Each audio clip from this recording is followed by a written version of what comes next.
नमस्कार, मैं हूं आपके साथ विभा उपाध्याय। चुनाव दोपहर में आपका बहुत स्वागत है। इस खास चुनावी बुलेटिन में अगले आधे घंटे तक चुनाव की हर खबर हम आपको दिखाने वाले हैं, वो भी एक नए अंदाज में बताएंगे। सियासत के अंदर की खबर, चुनावी गुणा गणित पर भी होगी हमारी नजर।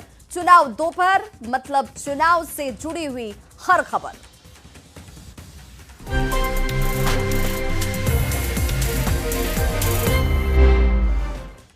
और कोर्ट में आज अनंत सिंह की पेशी होनी है, जिस पर सबकी निगाहें टिकी हुई हैं। पटना एसएसपी ऑफिस के स्पेशल सेल की सुरक्षा को बढ़ा दिया गया है। इस वक्त की बड़ी खबर अनंत सिंह से जुड़ी हुई, जिसमें अनंत सिंह की आज कोर्ट में पेशी होनी है। कोर्ट में अनंत सिंह को पेश किया जाएगा और इसे लेकर इस वक्त जो स्पेशल सेल है वहां पर सुरक्षा बढ़ा दी गई है। अनंत सिंह को लेकर एसएसपी ऑफिस की सुरक्षा इस वक्त चाक चौबंद की गई है। बड़ी संख्या में पुलिस जवानों की तैनाती वहां पर की गई है। पुलिस जवान यहां पर मौजूद हैं और कोर्ट में अनंत सिंह की ये पेशी होनी है। थोड़ा वक्त और ये बताया जा रहा है, क्योंकि इसे लेकर एहतियात बहुत ज्यादा बढ़ते जा रहे हैं। सुरक्षा के लिहाज से पुलिस जवानों की अतिरिक्त तैनाती सुनिश्चित की गई है। गिरफ्तार अनंत सिंह को यहां से लेकर पुलिस जो है वो निकलेगी, कोर्ट में पेश किया जाएगा। और इसी वजह से इस स्पेशल सेल की तस्वीर आप देख पा रहे हैं, जहां पर इस वक्त उनकी मौजूदगी है। और सिर्फ अनंत सिंह नहीं, उनके साथ दो अन्य शख्स जो गिरफ्तार किए गए हैं, उनकी भी मौजूदगी इसी स्पेशल सेल के अंदर है, जहां पर अनंत सिंह इस वक्त मौजूद हैं। लेकिन किसी भी वक्त यहां से रवानगी जो है हो सकती है, क्योंकि ये मानकर चला जा रहा है कि पुलिस बल की तैनाती इसी लिहाज से यहां पर बढ़ाई गई है।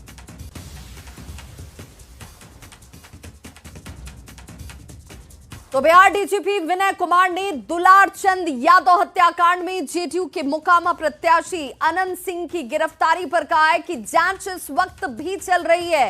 ये जांच इस वक्त चल रही है क्योंकि देर रात घर से अनंत सिंह की गिरफ्तारी को सुनिश्चित किया गया है और ये बताया जा रहा है कि पूछताछ के लिए ये गिरफ्तारी बहुत जरूरी थी और इसीलिए से गवाहों के बयानों के मद्देनजर गिरफ्तार अब इन सभी आरोपियों से पूछताछ जो है वो सुनिश्चित की जा रही है। जांच इस वक्त भी चल रही है और इसकी जांच को लेकर तथ्य जो इस वक्त सामने है उसमें बताया जा रहा है कि दुलारचंद देर रात जब घर से अनंत सिंह को गिरफ्तार किया गया, पूछताछ के लिए गिरफ्तारी को सुनिश्चित किया गया है। और तथ्य है कि घटना में दुलारचंद यादव की मौत होती है। झड़प उस दौरान दोनों प्रत्याशियों के समर्थकों के बीच ये झड़प हुई, पत्थरबाजी हुई और इन सब में एफआईआर दर्ज किया गया। इस हत्याकांड समेत पूरे अगर प्रकरण को देखा जाए तो 80 से ज्यादा अब तक इस मामले में गिरफ्तारियां हो चुकी हैं। घटना में संलिप्तता के हिसाब से गिरफ्तारी को सुनिश्चित किया जा रहा है। कोई हथियार हालांकि बरामद नहीं हुआ था। छापेमारी इस वक्त भी चल रही है।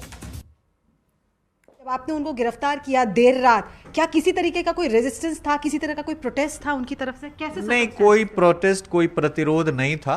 और जो इनकी गिरफ्तारी हुई है वो साक्ष्य के आधार, जो साक्ष्य सामने आए हैं कि एक तो प्राथमिकी अभियुक्त ये थे, नाम था इनका। दूसरा कि जो कन्वॉय चल रहा था, जो प्रचार का जो कन्वॉय चल रहा था, उस इनके नेतृत्व में चल रहा था। घटनास्थल के इर्द गिर्द इनकी उपस्थिति थी। तो इन सभी कारणों से प्रथम दृष्टया जो साक्ष्य है उसके आधार पे इनकी गिरफ्तारी हुई है।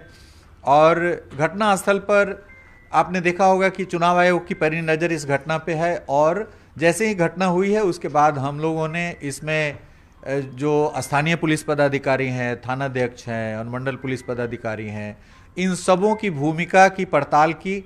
और हम लोगों ने यह देखा कि जो दोनों कारकेड क्रॉस कर रहा था तो उसमें स्थानीय थाने को इसकी जानकारी होनी चाहिए थी।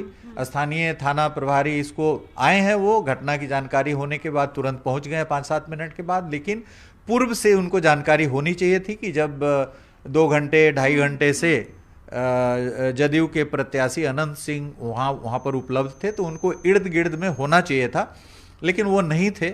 और इसमें चुनाव के समय थोड़ी सी ये रहती है कि यदि कोई भी पुलिस पदाधिकारी, थानाध्यक्ष किसी भी पार्टी के उपस्थिति के नज़दीक रहता है तो फिर वो आरोप लगने लगता है कि वो उनके चुनाव प्रचार में शामिल। और हम लोगों ने स्पष्ट रूप से सभी थानाध्यक्ष को कहा था कि आपको किसी भी पार्टी के साथ यदि देखा जाएगा तो कार्रवाई, इसलिए थोड़ा सा जो थाना अध्यक्ष हैं वो अपने को तटस्थ रखते हैं, इसलिए उस समय नहीं थे कि सूचना मिलते हैं वो पहुंच गए थे, लेकिन फिर भी उनको इस प्रकार के जो लॉ एंड ऑर्डर के ख्याल से जो कार्रवाई करनी है उससे वो नहीं हट सकते हैं। जो सुरक्षात्मक कार्रवाई करनी है उससे चुनाव आयोग स्पष्ट कहता है कि किसी भी प्रकार की जो व्यक्तिगत सुरक्षा किसी को प्रदान करना है या लॉ एंड ऑर्डर के अनुसार आपको जो भी कार्रवाई करनी है उसमें चुनाव आयोग को कोई भी रोक नहीं है। सर, वन थिंग, जो गोली लगने की बात हुई है, have you recovered the firearm, have you manage to establish whether that firearm belong to Anant Singh?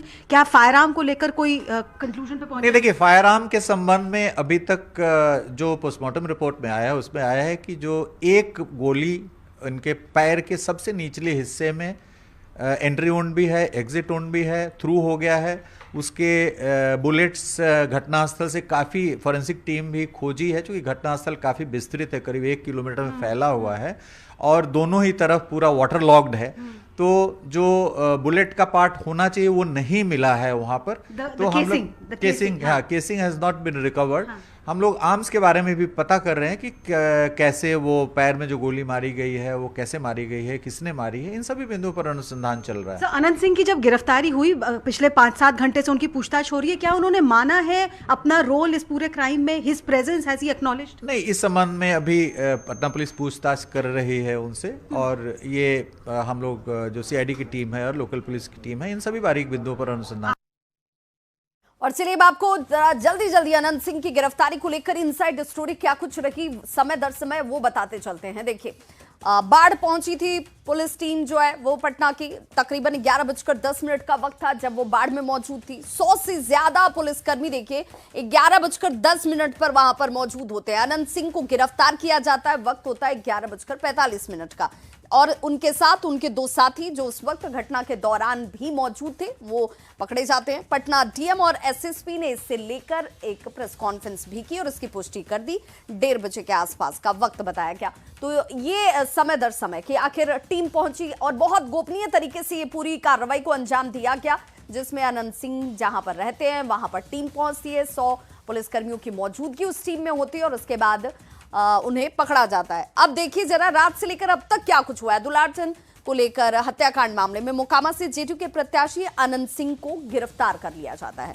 Bihar के बाढ़ से अनंत सिंह की गिरफ्तारी को सुनिश्चित किया जाता है। उनकी गिरफ्तारी बाढ़ से होती है। अनंत सिंह को गिरफ्तार करके जो टीम गई हुई थी वो वापस पटना में लौट आती है। पटना पुलिस के मुताबिक अनंत सिंह मौके पर मौजूद थे। जो साक्ष्य मिले, जो तथ्य मिले, उसके आधार पर कार्रवाई होती है। मुख्य आरोपी चूंकि वही हैं, उन्हें एफआईआर नेम्ड बनाया गया, इसलिए उनको पकड़ा जाता है। अनंत सिंह के साथ मणिकांत ठाकुर और रंजीत राम, इन दोनों शख्सों को भी गिरफ्तार किया गया। बाकी आरोपियों की गिरफ्तारी के लिए छापेमारी वाली कार्रवाई इस वक्त भी चल रही है। 30 अक्टूबर को यह तारीख थी जब दुलारचंद यादव की हत्या होती है। हालांकि अब इस पूरे प्रकरण में पूछताछ जो है वो शुरू कर दी गई है। कोर्ट में पेशी की जानी है इस वक्त, और पोस्टमार्टम के आधार पर ही यह मानकर चला जा रहा है कि गिरफ्तारी को सुनिश्चित किया गया है। मोकामा में दुलारचंद यादव की हत्या के मामले में अनंत सिंह को पुलिस ने गिरफ्तार कर लिया है। उन्हें कड़ी सुरक्षा के बीच रखा गया। उनके रिश्तेदार राजकुमार ने गिरफ्तारी के वक्त क्या कुछ देखा, आप उनसे ही सुनिए। जाने नहीं दिया गया, सिर्फ सामान लेकर के हमको बाहर भेज दिया गया। क्या कहा इन लोगों ने? इन लोग कहा कि आप नहीं मिल सकते हैं, हमको मिलने नहीं दिया गया। बोला गया कि आप चाय दे दीजिए, आप चल जाइए। कल देर रात गिरफ्तारी हुई थी जी। उनके साथ और किन किन लोगों को गिरफ्तार किया गया है? 2 लोगों को और गिरफ्तार किया गया है। एक रंजीत राम है और दूसरा मणिकांत ठाकुर है। वो भी उसी गांव के रहने वाले हैं? जी, उन्हीं के गाँव के। वो साथी में हमेशा रहते थे? हाँ, साथ में ही रहते थे। वो घटना के समय भी वहाँ वीडियो में देखे गए, उनकी भी अरेस्टिंग हुई। तो बिहार के